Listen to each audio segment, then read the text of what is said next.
Labadiena, šitam pavyzdį mes panagrinėsim, kaip galima skaityti tam tikrus failus ir analizuoti duomenis, kurie yra tame faile. Aplamai, iš kur gali atsirasti pas mus failai. Dažniausiai mes surenkam tam tikrą informaciją, užpildom ir tai būtų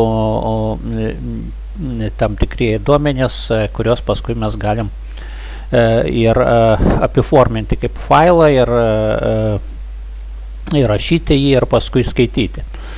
Dabar šitam konkrečiam pavyzdį mes šiek tiek dirbtiną situaciją tokią pavaizduosim, o būtent šitam langelį, kurį jūs matot, mes dirbtiniu būdu sukursim failą, kuriame bus keletą eilučių teksto su skaičiais. Pirmoje eilutėje bus nurodytas eilučių skaičius, čia 5, kuriuose yra duomenys. Ir čia šiuo atveju matosi 5 būsimos eilutės, kurios bus įrašytos į failą. Jums visiškai nebūtina suvokti iki galo, kas štai čia vyksta. Tiesiog, jeigu aš paleisiu šitą langelį, mes pamatysim, kad mūsų Colab aplinkoje atsirado failas. Dabar, jeigu aš paspaudžiu šitą folderiuką, čia matosi, kad atsirado failas skaičiai.dat, aš galiu dvigubai bakstelt ir čia matosi pats failas, kurį mes sukūrėm. Bet dar kartą kartuoju, čia kol kas gana toks dirbtinas pavyzdys, dažniausiai gyvenime failai atsiranda iš praktinio pobūdžio. Mes surašom kažkokius pažymius, pirkimus, pardavimus, gal ir formatas bus kažkoks kitoks. Čia toks labai mokamasis formatas, kur mes pirmoje eilutėje parašom, kiek bus eilučių su duomenim. Šiuo atveju 5 eilutės. Pirma eilutė turi duomenis 1, 2, 3, kita 4, 5, 6 ir taip toliau. Gerai, ir dabar šiek tiek paslinkiam. Mums dar prireiks šitos informacijos. Dabar šitam langelį mes nuskaitysim šitą failą. Taip, skaičiai.dat, pirmąją mes jį atidarysim, paskui nuskaitysim ir paskaičiuosim kiekvieno stulpelio skaičių vidurkį ir nupiešim tų vidurkio diagramą stulpelinę. Štai toks mūsų tikslas būtų. Dabar gal čia nelabai matosi, kad stulpeliai gal nelabai gražiai išsidėstę, bet visi pirmieji skaičiai pas mus sudaro pirmą stulpelį, antrieji skaičiai antrą ir taip toliau. Tai kaip atidaryti failą ar nuskaityti visas eilutės būtų štai šitas kodas. Aš turiu failą skaičiai.dat. Čia raidytė R pasako, kad aš atidarinėju failą skaitimui. Taip? O kintamasis failas ir bus tas programinis objektas, kurio pagalba aš galėsiu nuskaityti tos informaciją iš jo. Toliau trečioje eilutė aš nuskaitau visas eilutės ir išsaugau sąraše eilutės. Po šito veiksmo aš turėsiu kintamai, kuris yra sąrašas, ir jame bus eilučių rinkinys iš šito failo. Ir paskui aš uždarysiu failą ir atspaudinsiu visas eilutės. Aš galiu dabar šitą paleisti. Čia kažkur apačioj turėjo man išvesti visas eilutės. Čia sąrašas šitas /n, pasviręs brūkšnys n, reiškia, kad čia tiesiog naujosios eilutės ženklas, taip, ar grubiai šnekant enterio ženklas, taip. Toliau toliau aš importuoju grafinę biblioteką, kurios pagalba mes nupiešim diagramą, bet prieš tai mums reikia išanalizuoti nuskaitytas duomenis.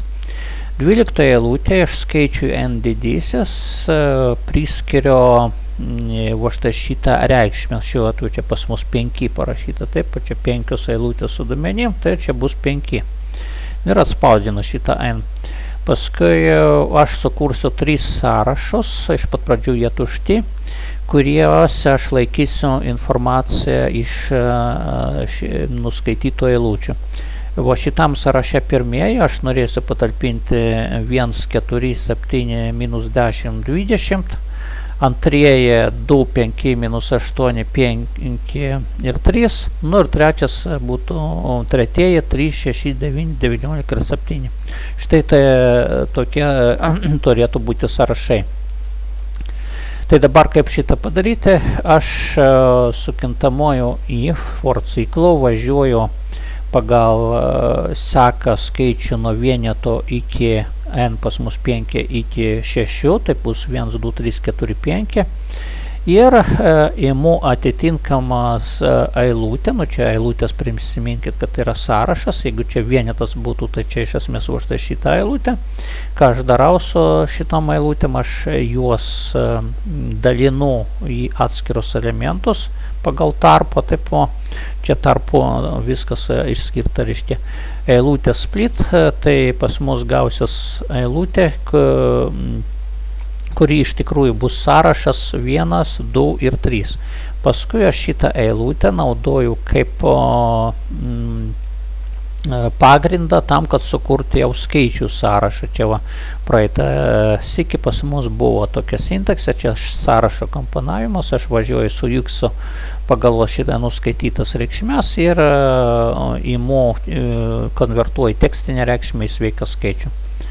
Nu ir paskui atitinkamai prijungiu.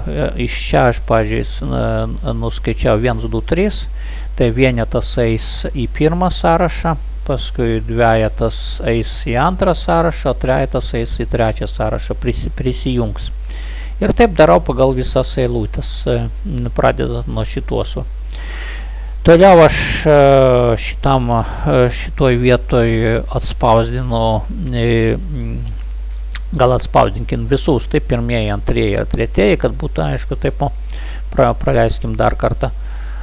Ir čia pas mus truputį matau, kol aš pirmieji, antrieji ir tretieji, čia kol dėdė mums Gemini norėjo padėti, tai jis šiek tiek ir turbūt pratrynė. Taip, čia tretieji patys, nu gerai, dabar jis mums nesugadino, jį truputį sugadino, čia šitoj sumos yra, čia mums reikia uždaryti. Taip, ir dar ir perleiskim dar kartą šitą, taip, o perleidom. Čia mums dėdė Gemini visą laiką bando padidinėti ir kartais netgi šiek tiek pratrina ant viršaus. Gerai, tai dabar ką mes čia gavom, kai mes skaitėm visas šitas eilutės, mes gavom 3 sąrašus, tai aš čia kažkur juos atspausdinau, ar čia pirmas sąrašas, atkreipkite dėmesį, kaip tik yra pirmas stulpelis, antras sąrašas yra antras stulpelis ir trečias sąrašas yra trečias stulpelis 3, 6, 9, 19, 7. Ok, ką aš darau toliau? Toliau aš randu sumas visas ir atspausdinu tas sumas. O čia V1, V2, V3, tai visų tų 3 sąrašų sumas. Taip, čia mes nuskaitėm ir sumos yra 22, 7, 44. Nu, galit patikrinti, čia turėtų būti gerai. Nu, toliau ką aš darau, aš toliau pakeičiu tas V1, V2, V3, vietoj sumų paskaičiuoju jau jų vidurkius. Taip, čia pas mus buvo n eilučių su duomenim, n didysis eilučių, tai aš iš n padalinu. Nu ir atitinkamai vidurkiai čia pas mus gausis 4,4, 1,488. Nu, galima šitos padalinti iš 5 skaičiukus, bus kaip tik šitokie vidurkiai. Nu, toliau pas mus jau grafikos filmukė aš rodžiau, kaip nupiešti atitinkamą diagramą. Tai aš bandau nupiešti stulpelinę diagramą su žalia spalva ir o šitos V1, V2, V3 parodyti atitinkamai šitam brėžinį. Nu ir matote, čia matosi pirmųjų skaičių vidurkis, antrųjų skaičių vidurkis, nu ir čia trečiųjų vidurkis. Tai čia būtų tiek iš šito pavyzdžio. Jeigu ką, tai galim patikrinti, ar pas mus kažkas keisis, jeigu mes, pavyzdžiui, kažką pakeisim pačiam failį. Pavyzdžiui, čia ne vienetas, pavyzdžiui, mes kai rašėm suklydom, čia parašykim netgi 20, taip pat čia didelis skaičius. Čia aš spaudžiu Ctrl+S, išsisaugo ir perleidžiu šitą mano programėlę ir matot, gerokai pasikeitė duomenys pas mus. Dabar pirmų skaičių vidurkis išaugo, čia jau 8, taip, jau antra grupė labai maža pagal vidurkį, trečia šiek tiek didesnė. Kaip matot, viskas čia tvarkingai veikia.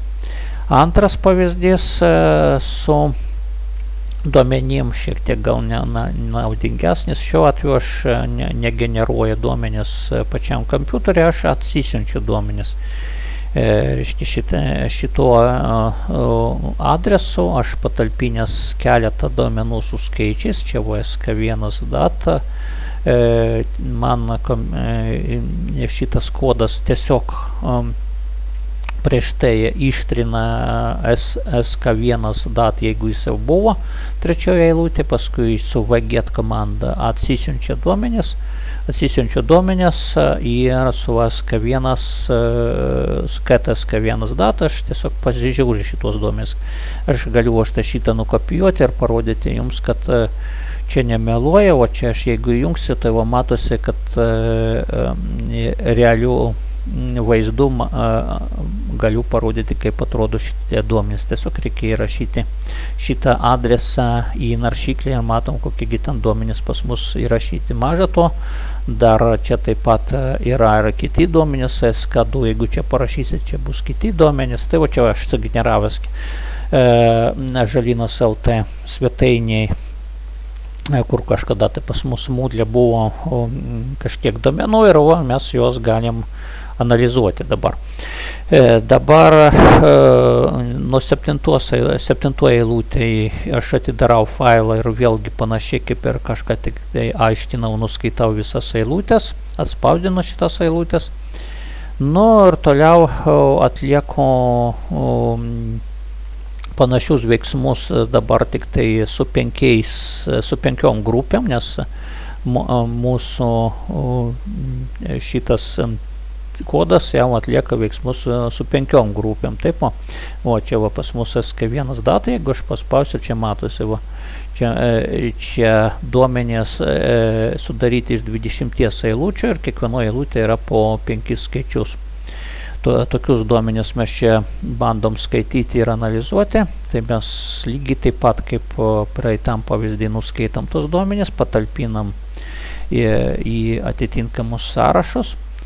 Paskui čia mes suskaičiuojam kiekvieno stulpelio sumas.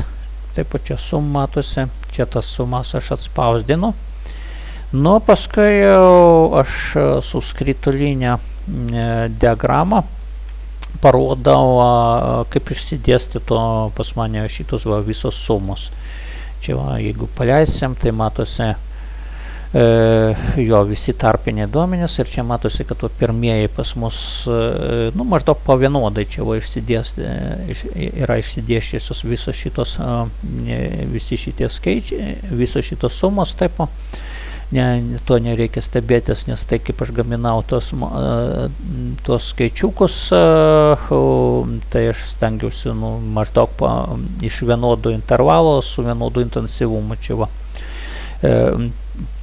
su vienoda tikimybė gaminti atitinkamas skaičiukus ir čia todėl visuose stulpeliuose maždaug vienas ir tas pats rezultatas gaunasi. Taip, tai dabar nupiešime čia tą skritulinę diagramą Ir čia praktiškai iš teorijos būtų tiek, tai dabar jūs turit klasės ir namų darbą, būtinai įsiskaitykit sąlygas taip. Pirmi du uždaviniai labai primena į mūsų jau ką tik tai panagrinėtus pavyzdžius, bet trečiam jau matosi, kad reikia histogramą nupiešti, taip, ar atkreipti dėmesį, kad programa turi skaičiuoti jau sumas atskiruose eilutėse, taip, ir sukurti kiekvienos eilutės sumų sąrašą, praktiškai trečiam pratime reikia, čia jau įdomesnis pavyzdys. Ir analogiškai klasės ir namų darbas. Štai čia būtų tiek šiai dienai.